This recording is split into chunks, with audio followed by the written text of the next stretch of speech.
Okay, okay, hello everyone, good morning. Before we jump into today's discussion, let me introduce myself first. My name is Fozia Zahra, and I'm going to be a host for today's discussion. We have an interesting and I can say it is an essential topic that will be discussed. This is about the urgency of addressing environmental issues because now our planet faces a triple planetary crisis involving climate change, pollution, and biodiversity loss. In today's discussion, we have invited three extraordinary speakers, which will specifically talk about how to save this Earth from planetary crisis based on their expertise. So we will hear their unique perspectives regarding the issue, but before that, let me introduce them. First, we have Denizli Ahmad. He is a Greenpeace activist. Then we have Sangeeta Lukiana. She is a professor in environmental management. And lastly, we have Kanisa Tazkia. She is a Minister of Environment. Welcome, all speakers, and thank you for being here today. Now, without any further ado, let's hear from Ms. Sangeeta first. Given your expertise in environmental management, could you tell us in your perspective on how to save the planet Earth from those crises, or you want to give us explanation to deeper our understanding regarding the issue first? Okay, thank you, Ms. Zia, for allowing me to speak up. So before we jump into the solution or maybe reason of the crisis itself, I will briefly explain what is the triple planetary crisis is. So basically, it is like the term where we talk about climate change, pollution, and biodiversity loss. So why is these three things merge into one specific term? Is because when we understand that the ecosystem is linked into each other, it's like a cycle. So we cannot separate them. Like we cannot talk about one without link it to another point. So it is crucial because ecosystems are essential for sustaining life on Earth.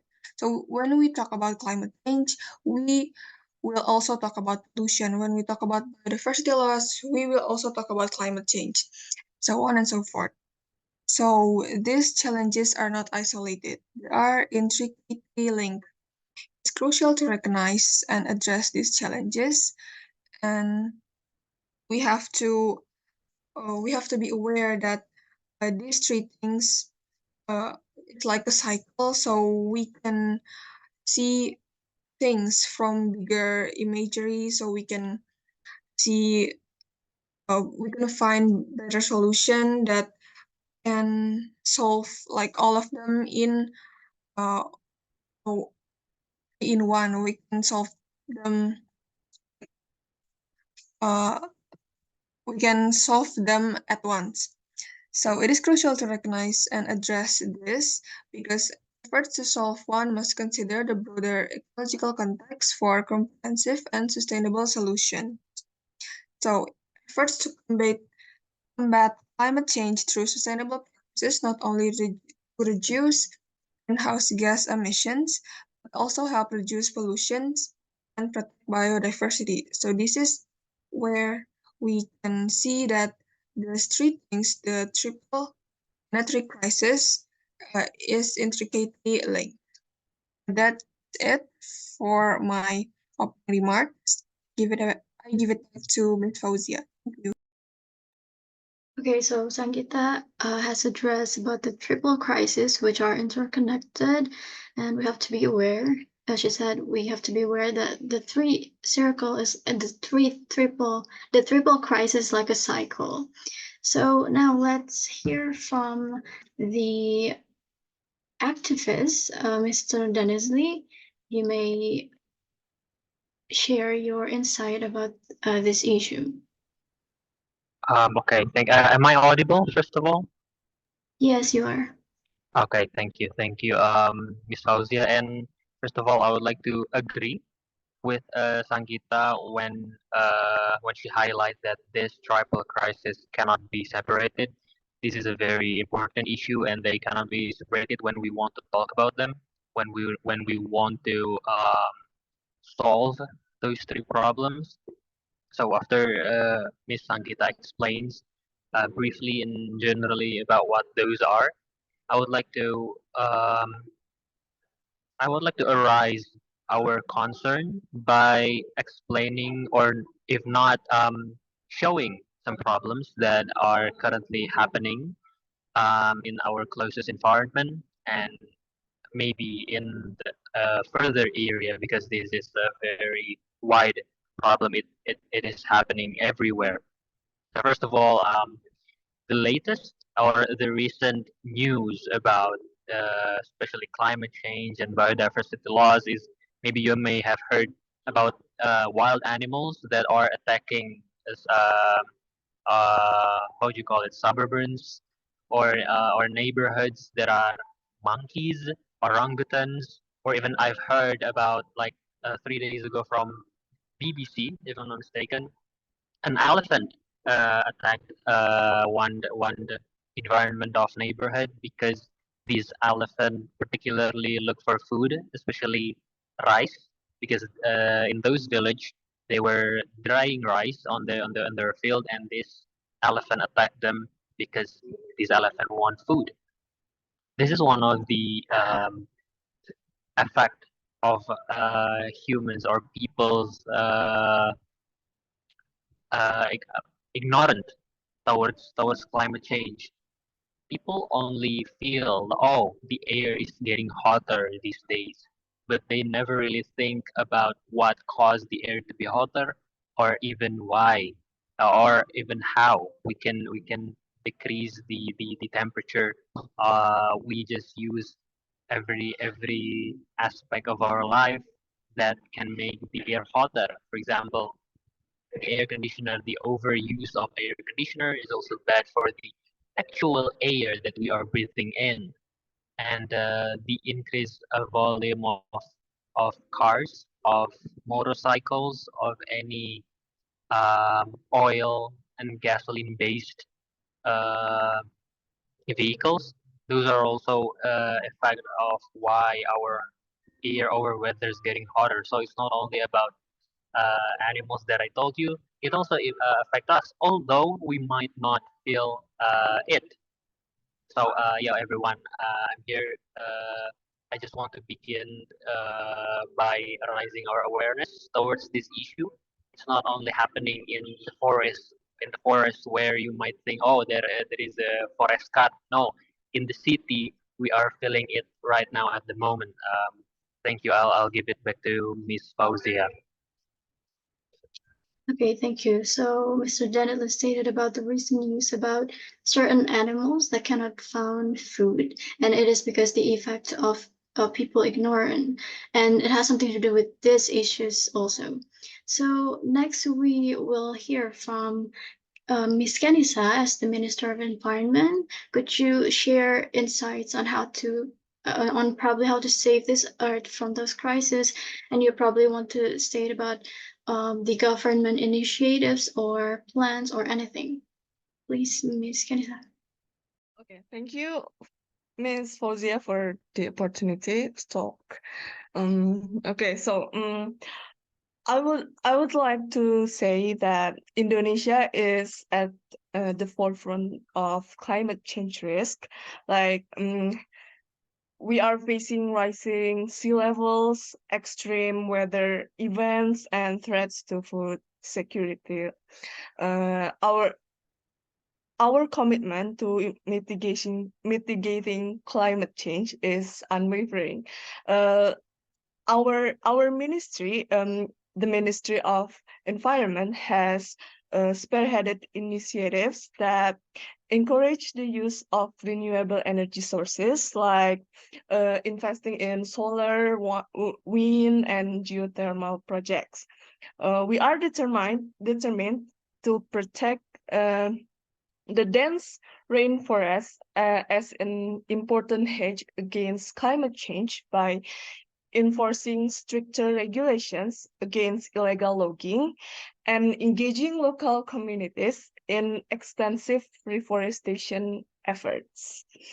And for the pollution problems, we understand that the impact of pollution, like the air, water, and or land contamination poses a terrible threat to public health and environmental integrity. Uh, in urban centers like Jakarta, our focus is on improving air quality by regulating vehicle emissions and advocating for public transportation. And similarly, we actively combat water pollution, especially in the Citarum River, through strict industrial waste regulations and community-led cleanup activities.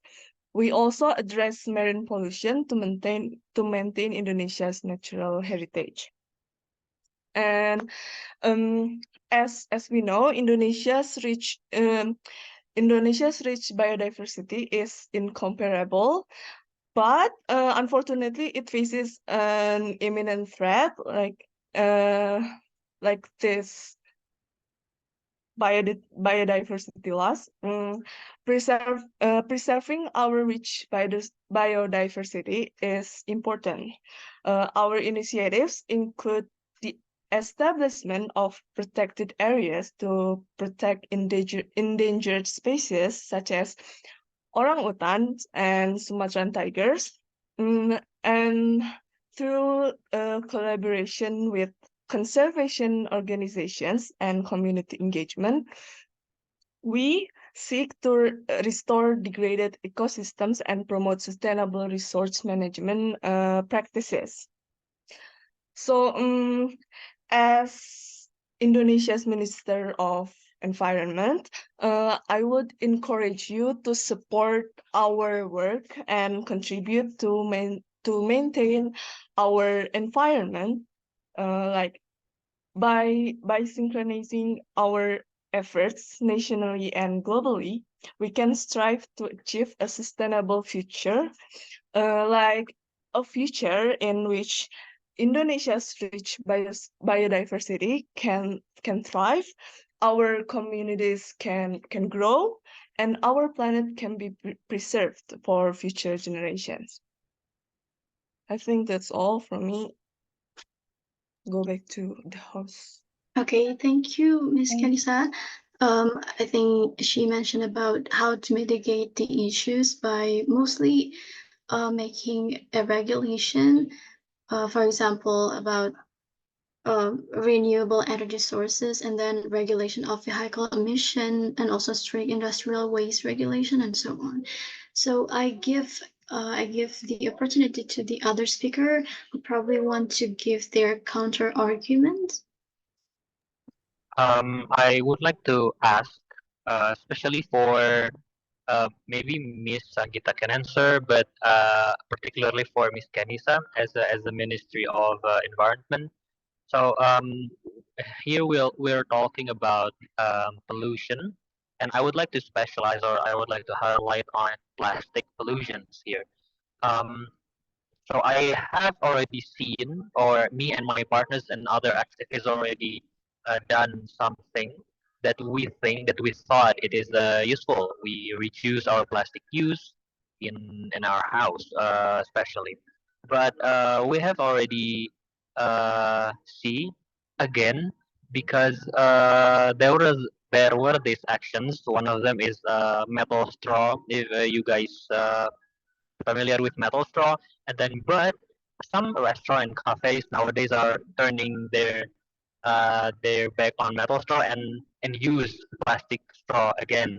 Like so, the plastic use is rising nowadays, and I want to ask how can the government and maybe uh, could the government create more strict regulation towards the usage, not the usage, but the production of plastic products.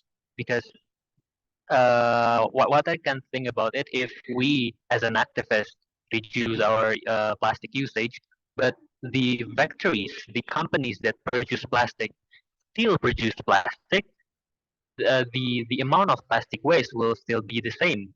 No matter if we as activists or maybe any audiences here have already reduced their plastic usage daily, but if the production of plastic products such as straws, plastic containers, plastic bags are still the same level, the waste, I think the waste of plastic would still be the same. So can you explain how can the government regulate this, or do you have any further action for plastic waste?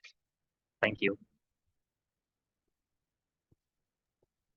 Okay, to Ms. Kanisa, I think Mr. Dennis Lee has asked you how government can create more strict about the production of plastic product and how can you regulate this?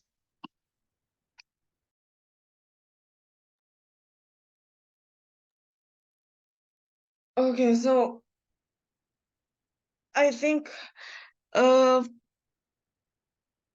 for what the government can do, especially the Ministry of Environment, I think we will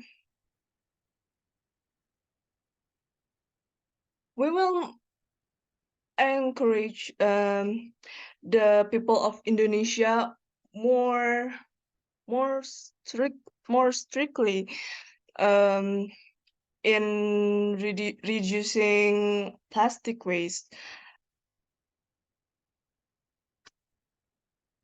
with maybe we will do like the campaign the campaign and like more extensively um so that we can encourage, we can increase the awareness of our people in Indonesia. Yeah, I think that's all. For now, we are planning this this plan. Thank you. Okay, thank you, Ms. Kanisa. I will give the opportunity to Ms. Sanggita, probably want to also give answer regarding the regarding Mr. Dennis's question. Okay, I will add something. Maybe this my answer will not satisfy you because this is not my field of expertise. But I agree that maybe when we see in real life the production of the plastics, it's like it can be handled properly by the government, even if like they already make a regulation. They made a regulation about single-use plastic in supermarket, for example, like people can get charges when they want to use plastic from the supermarket, or maybe some supermarkets won't will not uh, will not like will not give any plastics at all. But I think that's not enough because people will do anything. Like for example, for the charges, I think it's like five 500 rupiah. I think people will still can afford that. So I think that's not the answer, but we have to do more like socialize. We have to socialize more about awareness of the climate change, about this triple planetary crisis more to the younger audiences, specifically because they need to be built with a mindset that's that cares about the the future of this earth.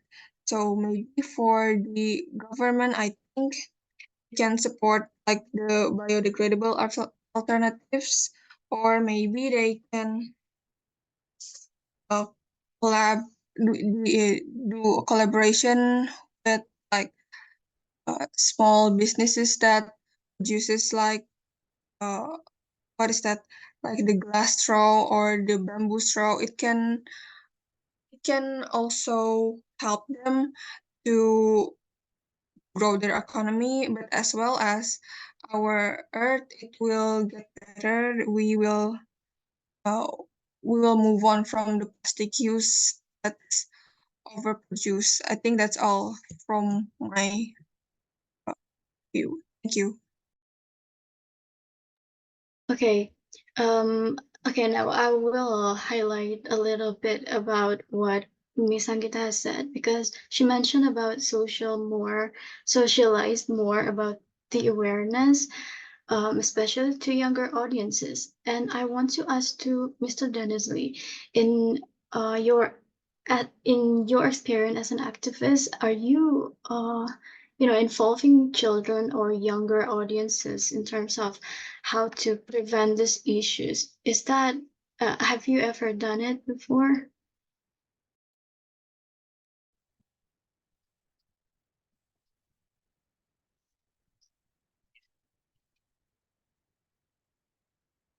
First of all, thank you for the answer from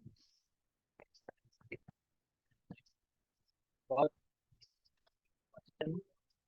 Oh, I think your voice is not that audible.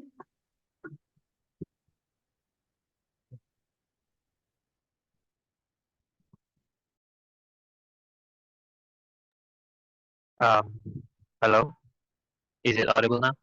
Yes, it is. Okay. Okay. My apology for the inconvenience. And first of all, I would like to thank Ms. Kenisa and Ms. Angita for the previous answer. And regarding the question about my experience in involving children or the youth in uh, in promoting this climate change and how to prevent them, we haven't really reached out like maybe a really young kids or students, but we have already reached high school students. So I actually attended a SDG based program where university students and high school students talk about the climate change. Basically, just talk about SDG, but I was surprised that most of them talk about as as I think one of the speaker mentioned about renewable energy before. Yeah, one of the high school students surprisingly already aware about renewable energy, and it's very. I was so happy that even at such a not a very young age, of course, but in high school they already um, taught themselves about how to prevent the extreme climate change by using by using this renewable energy. And I also gain insights about Philippines. So I talk about one of the speaker was from Philippines, and in Philippines they already promote renewable batteries, and they promote a machine. Like maybe you have seen this, but this is very popular in Germany, where a machine where you can exchange a plastic bottles, or maybe glass bottles into money that you can spend in the supermarket. So in Philippines, they actually done that, and I've never found it in Indonesia. So I hope the government, and I'm saying this towards this discussion session, maybe Miss Kenisa can tell your colleagues in the governmental table about these kind of recycling programs where plastic waste can be turned into actual money that people can use. So I think that'll be it from my experience, latest experience, of course, Miss Fauzia. All right, thank you so much. Now, I will invite the audiences to ask question, or you probably want to give another insight, please, to the audiences.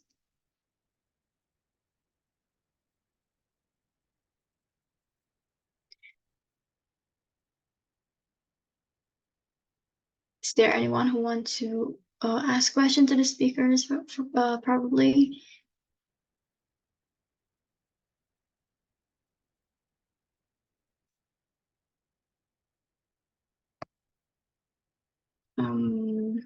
No.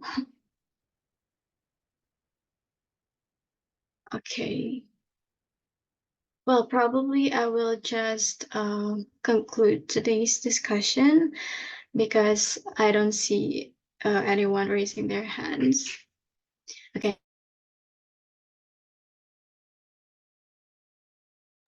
Okay, so thank you so much for all the speakers, and I will conclude today's discussion. So the urgent task of saving planet Earth from the interconnected crisis of climate change, pollution, and biodiversity loss demands a multifaceted and immediate response from us. And our discussion has highlighted the critical need for implementing and also enforcing environmental policies, also renewable energy, raising awareness about these issues, and also promoting sustainable practices across industries. And also, it is clear that only through collaborative from many sides and concerted efforts we can hope to address these planetary challenges and pave the way toward a sustainable and resilient future for our planet. I think that is all for today's discussion. Thank you so much for all speakers and the audiences. I hope we can save this planet together. Thank you.